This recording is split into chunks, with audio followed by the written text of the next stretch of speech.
आपल्याबरोबर चित्रा वाघ मॅडम आहेत. मॅम, नसरापूरचा निकाल सध्या चालू आहे, निकालाचं वाचन चालू आहे, पण जे मुद्दे न्यायालयाने मांडलेले अतिशय गंभीर आहेत आणि वर्णन सांगितलेलं आहे की कशा प्रकारे हे कृत्य केलं गेलेलं आहे. काय वाटतं निकालाचा अंतिम चरण काय असावं? बघा, फाशीच व्हायला पाहिजे अशी आमच्या सगळ्यांची अपेक्षा आहे. आणि मला माननीय न्यायालयाकडनं ज्या पद्धतीचं दुर्मिळ म्हणजे रेअरमध्ये रेअर अशी ही केस आहे आणि त्यामुळे फाशीची शिक्षा अपेक्षित आहे. ह्या जो निकाल आहे हा फक्त एका विकृताचा म्हणजे आपण म्हणू की एका गुन्ह्याची शिक्षा नाही आहे ही, तर ही प्रत्येक जो विकृत नराधम आहे त्याच्या मनामध्ये या कायद्याची भीती असली पाहिजे, एक एक्झाम्पल सेट झालं पाहिजे. आणि फक्त न्याय झाला असं नको आहे, तर तो न्याय स्पष्टपणे दिसला पाहिजे. समाजामध्ये जेव्हा असा न्याय होताना दिसतो त्यावेळेला कायद्याबद्दलचा जो एक धाक असतो तो त्या ठिकाणी तयार होतो.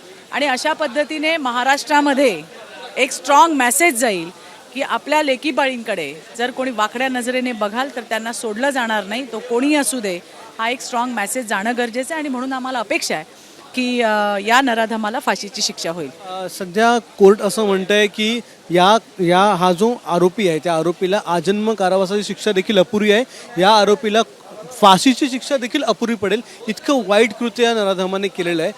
या संपूर्ण याच्याबद्दल तुम्ही देखील काही माहिती घेतली होती, काय माहिती? मरेपर्यंत फाशी, ज्या पद्धतीने त्या चिमुकलीचे हाल केले म्हणजे ते बोलवत पण नाही आहे. आपण पाहिलं की कशा पद्धतीने एक असा निर्घृण असं हत्या त्या चिमुकलीची त्या ठिकाणी झाली आहे. त्यामुळे या नराधमाला मरेपर्यंत फाशी मिळायला पाहिजे. जसं मी मगाशी म्हटलं, फक्त न्याय झाला असं नको, तर तो स्पष्टपणे दिसला पाहिजे. आणि त्याचा धाक जो आहे, हे जे लांडगे विकृत आपल्याला समाजामध्ये फिरताना दिसत आहेत यांच्या नांग्या ठेचण्यासाठी अशा पद्धतीच्या शिक्षा होणं ही आज काळाची गरज आहे. आजसुद्धा अजूनही डोंगराळेमधली चिमुकली असेल, अहिल्यानगरच्या वडगाव पानमधली ॲसिड जिच्यावरती फेकलं ती असेल किंवा इतरही अशा अनेक मुली न्यायाच्या प्रतीक्षेत आहेत. आणि त्यामुळे मला असं वाटतंय की नसरापूरचं ही जी शिक्षा आहे ही एक स्ट्रॉंग असं एक्झाम्पल महाराष्ट्रात सेट होईल. कोर्टाने एक महत्त्वाची टिप्पणी केलेली आहे, ती म्हणजे या संपूर्ण निकालाचं जे काही फास्ट ट्रॅक कोर्टामध्ये ज्या प्रकारे झालं, मग लवकरात लवकर पुरावे दिले गेले, लवकरात लवकर साक्षीदार उभे केले, पूर्ण जी केस आहे त्या केसचं निकालपत्र जे आरोपपत्र ते देखील लवकरात लवकर दाखल केलं गेलं, तर ही एक स्वप्नवत वाटणारी प्रोसिजर आहे असं स्वतः न्यायमूर्ती म्हणतात. नाही, ही यंत्रणा म्हणजे यंत्रणेचे आभार मानले पाहिजे, सरकारचे आभार मानले पाहिजे की ज्या फोर्सने ही तपास यंत्रणा कामाला लागली. आपण बघितलं की राज्याचे सन्माननीय मुख्यमंत्री देवेंद्रजी फडणवीस यांची महिला आणि मुलींबरोबर होणाऱ्या अत्याचाराबाबतीमध्ये झिरो टॉलरन्स पॉलिसी आहे. ती काय आहे ती त्यांनी नसरापूरच्या केसमधून सुरुवात केलेली आहे, दाखवून दिलेलं आहे. आणि म्हणून मला असं वाटतं की येणाऱ्या दिवसात आपण बऱ्याच केसेस फक्त फास्ट ट्रॅक ऐकतो, पण फास्ट ट्रॅक नेमकं काय आहे ते आपल्याला नसरापूरच्या केसमध्ये दिसलेलं आहे. आणि त्याच पद्धतीत इतर केसेस ज्या आहेत त्यासुद्धा चालवल्या जातील आणि जे आपले पीडित आहेत किंवा ज्या मुली आहेत ज्यांचा परिवार आहे त्यांना त्या ठिकाणी न्याय मिळेल. या संपूर्ण न्यायालयीन प्रक्रियेमध्ये ज्यावेळी या आरोपीला आणलं गेलं त्यावेळी त्या आरोपीच्या चेहऱ्यावर एकदाही अशी भावना नव्हती की त्याला रिग्रेट होत आहे, त्यामुळे न्यायालयाने हे देखील मेन्शन केलेलं आहे. तुम्ही बघा, हे नराधम जे आहेत म्हणजे मी तुम्हाला सांगते, मी कोपर्डीच्या सुद्धा निकाल वाचनाला एकदा गेले होते, तेव्हा ती जे होते विकृत हरामखोर त्यांच्या कोणाच्याही चेहऱ्यावरती कसलाच लवलेश नव्हता. म्हणजे ते लिटरली असे हसरे चेहरे होते त्यांचे. म्हणजे ती असं एक विकृती आपण ज्यालाही म्हणतो की नाही, तशीच विकृती या सगळे हे विकृत आहेत, सगळे हे विकृत हरामखोर आहेत. आणि त्याच्यामुळे अगदी फाशीच, मरेपर्यंतची फाशी ही या नराधमाला व्हावी. मी जसं तुम्हाला मगाशी म्हटलं, मी वारंवार तुम्हाला हे सांगते, समाजामध्ये जे फक्त न्याय झाला असं नाही, तर तो न्याय ठळकपणे दिसला पाहिजे. समाजामध्ये ज्या वेळेला अशा पद्धतीच्या शिक्षा दिसतील तेव्हा एक प्रकारची भीती ही नराधमांच्या या विकृतांच्या मनामध्ये त्या ठिकाणी होईल आणि एक स्ट्रॉंग मेसेज हा महाराष्ट्राकडनं. बदलापूरमधली जी घटना झाली त्याच्यानंतर अक्षय शिंदे प्रकरण झालं, एन्काउंटर झाला, त्याचा अनेकांनी अभिनंदन केलं. त्यावेळीच्या सरकार, तेव्हा देखील महायुतीचे सरकार होते, एकनाथ शिंदे मुख्यमंत्री होते. यावेळी देखील अनेकांनी हीच अपेक्षा व्यक्त केली की ज्या प्रकारे बदलापूरचा निकाल लावला गेला त्याच प्रकारे या केसचा देखील निकाल लावला जावा आणि तशा प्रकारे शिक्षा व्हावी. बदलापूरच्या केसमधले सर्कमस्टन्सेस वेगळे होते, पोलिसांनी स्वतःच्या रक्षणासाठी चालवले बनवलेल्या त्या गोळ्या होत्या. पण त्याच्यामध्ये एक आई म्हणून मला विचाराल तर मी तुम्हाला नक्की सांगेन की यांना अशा भर चौकात उभं राहून गोळ्या घातल्या पाहिजे.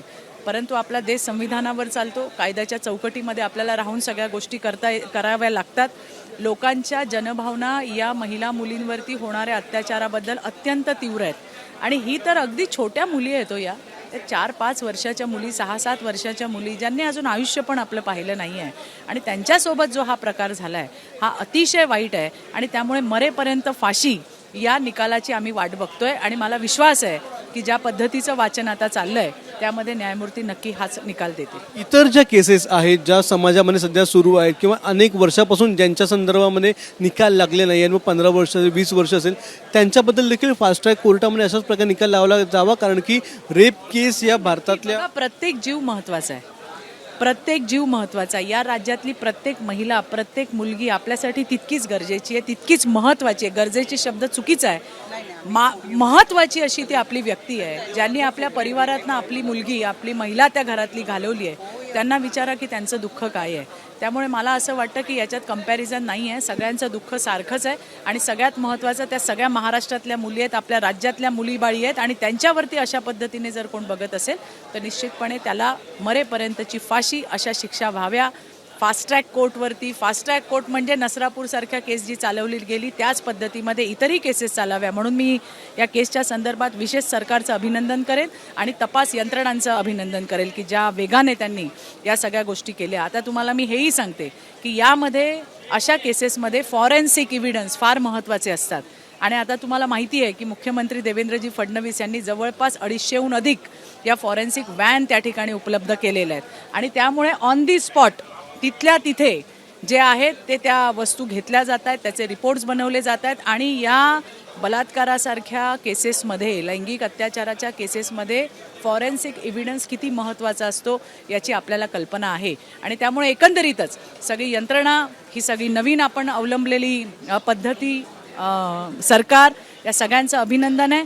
वाट बघतोय फक्त मरेपर्यंतच्या फाशीच्या शिक्षेची. तुम्ही जे म्हणताय त्या कोर्ट देखील तेच म्हणताय की ज्या प्रकारे सायबर एक्सपर्टने काम केलं, ज्या प्रकारे डॉक्टरांनी काम केलेलं आहे, तर त्या सगळ्यांचं अभिनंदन. आणि जी केस, जी टीम हे संपूर्ण केस बघत होती त्या सगळ्यांचं अभिनंदन स्वतः कोर्टाने केले. कोर्ट आता देखील त्या संदर्भात निकाल वाच. आम्हाला आशा आहे, अपेक्षा आहे माननीय कोर्टाकडनं की मरेपर्यंत फाशी ही या नराधमाला होईल. थँक्यू. धन्यवाद.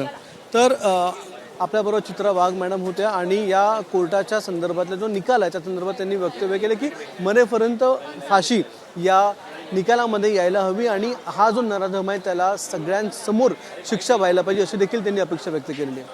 कॅमेरामॅन अनिल संघरेसह अक्षय भाटकर, ABP माझा, मुंबई.